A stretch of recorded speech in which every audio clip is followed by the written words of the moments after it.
Hi, my name is Julissa Gillen, and this is my submission for interview 1. Hello, what's your name? My name is Julissa Gillen. And how old are you, Julissa? I am 20 years old. Can you tell me a little bit about your educational background? Yes, ma'am. I had attended Polk State Lakeland Collegiate High School, where I had obtained my high school diploma simultaneously with my associate's degree and had graduated at the age of 18 years old. Shortly after, I attended University of South Florida, where I am currently getting my bachelor's degree in health sciences with a concentration in biological sciences. Can you tell me a little bit about your life and growing up? Yes, ma'am. Growing up, I grew up in a very suburban town. I attended Valley View Elementary and then Lakeland Highlands Middle School, which was all in the same area. I had also engaged in competitive dancing from the ages of 5 to 18. I had competed in many different styles of dance, such as tap, ballet, jazz, hip hop, contemporary. Dancing competitively has taught me many lessons about my life, such as how resilience is very important to keep your character on straight line. And it is important to have integrity as well, because sometimes when you lose in a dance competition, it is not okay to be a sore loser. Okay. Can you indicate how and why your interest in becoming a physician assistant developed? Yes, ma'am. So growing up, I had made frequent trips to the doctor's office. As a young girl who had very troubling issues with asthma, I was in and out of the clinic, and I was always seeing these providers being able to help other people get better, and that is something that I had always wanted to do. In addition, physician's assistants have a very lateral mobility when it comes to their profession.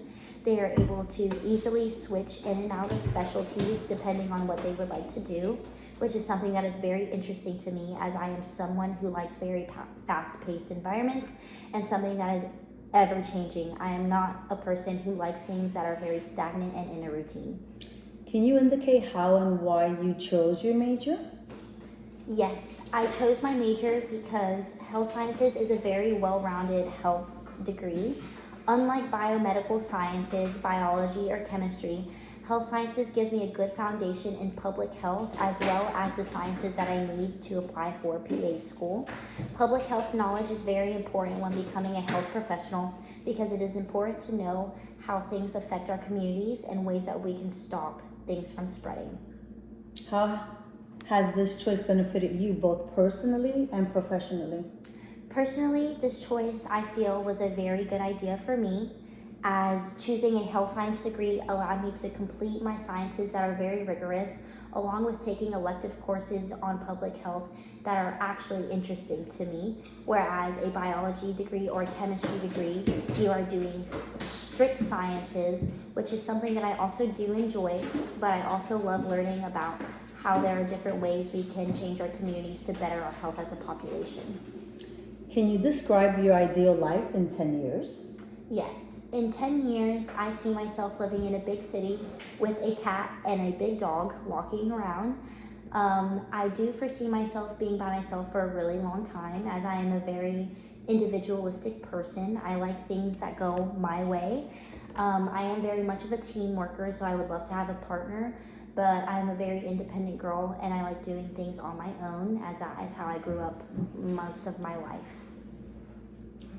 What will you be doing? What will your personal life be like? You kind of described that already. So what will you still be working on? So my personal life, I will hopefully in the future, I will be working as a physician assistant, like I said, in a big city.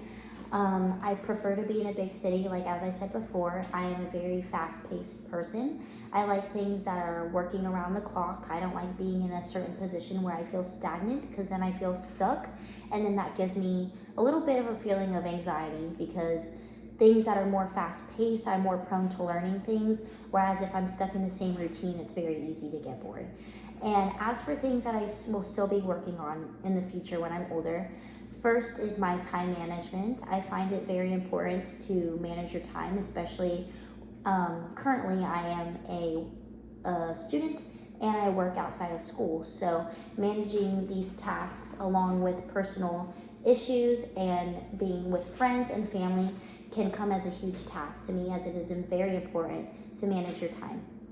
And another thing I will also be working on is my emotional capacity and the ability to control my emotions. Working in a very fast paced environment like a physician assistant does, it is very important to keep your emotions under control. You will be seeing people passing away. You will be seeing things that are very traumatic that most people in their life won't be able to see or usually won't see. So it is very important to keep your emotions under control and not stress out, because that is a way that you keep other people calm in situations that seem very hectic. Can you describe a time when something negative happened to you? Or you went through something difficult, but which in hindsight can be viewed positively? Explain why. Yes, I have two different situations where I can explain negative things that have happened to me. The first situation I have was my admission to the mental hospital back in July of 2025. I had happened to be in a place where I was struggling. I was in school full time. I was also working at a job that was not fulfilling me like I wanted it to. And it was a very toxic environment all around. In addition, I had also been with a person who wasn't fulfilling me. And I think it went the same way around. So it was impacting my personal life and my own mental health. I happened to make a trip to the mental hospital where I desperately needed to get help from a professional. And in turn, this was a very good decision for me, because a lot of people go their lifetime without getting help, thinking that they can deal with issues on their own. And as the independent person that I am, I believe that I was a person that could go through it on my own, which I wasn't. Spending time in the mental hospital with other people who were going through things similar to me, ranging from ages 18 to 70, it was very insightful to me. And it was easier on me to know that I'm not the only person that is going through things, and other people struggle with things in silence. This was a very positive outlook for me, because I got to participate in many activities and programs while I was admitted. Group therapy was very important, as I was able to listen to other people's problems out loud, and I was able to speak mine. I was able to receive feedback from people in the institution and as well as providers. I was able to get pretty good help while in there. I learned some methods that would be able to help my mental health, such as journaling, coloring, speaking to others, and therapy, which is something that is really important to me, as I find that therapy can be very useful. Even if you don't feel as if you have problems, sometimes it is nice to just speak to others. Another difficult situation I had went through was this past December of 2025. I had made the mistake of helping others cheat on an exam, and in turn, this put me in a position where I suspended for my spring semester of 2026. Although this was very impactful on me and it felt like my world was crashing on my head, after my admission to the mental hospital in 2025, this made me realize that I did need a short break from school, as I was feeling I was getting burnt out. And this, although I didn't ask for the break that way and I didn't intend to make a mistake that large, it was very important to have that 3-month semester off, as I was able to take a course that I had to retake. And then I also had time to participate in activities with my friends. I got to learn about myself. In addition, I got to do extracurricular activities. I spent more time with my family. I just got to relax overall, which I have not been able to do since I started college in 2022 while I was in high school. Okay. How would you describe your leadership style? How I would describe my leadership style, this is something that is very important to me, as I feel like I am a leader. I am not a follower. I am someone who likes to put my foot down. I like to give instructions. For example, when I go on trips, I am the one who makes the itinerary, as I like to stick to things that go my way. I like being the person who not tells others what to do, but I do enjoy having a role in which other people, I can communicate with others, work with others, in addition to helping them work towards what they want to complete.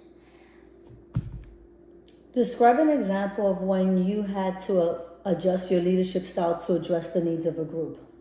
Yes. So, for example, This can go for many different situations. As a competitive dancer, I was not the leader in the room. I had switched dance studios multiple times, so I was a new face and body in the studio where I would build a rapport at one studio and then I would leave and become a new face and I was no longer top of the chain.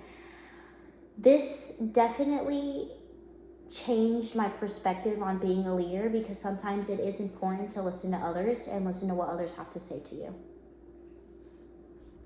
What do you think is a more important quality for a good health professional? To be an independent thinker or be a team player? I think both are important, but I definitely do think being a team player is very important when you are working in a healthcare role. Most healthcare settings are interprofessional and you're working with various other professions such as PAs working under doctors and nurse practitioners working with doctors or nurses working with CNAs. You are always working under somebody, and I think it's very important to be a team player in those environments, as a person's health doesn't depend on just you, it depends on their whole entire care team, and that can consist of a doctor, a physician assistant, a nurse practitioner, even a certified nurse assistant or a medical assistant. Okay. Thank you. The end.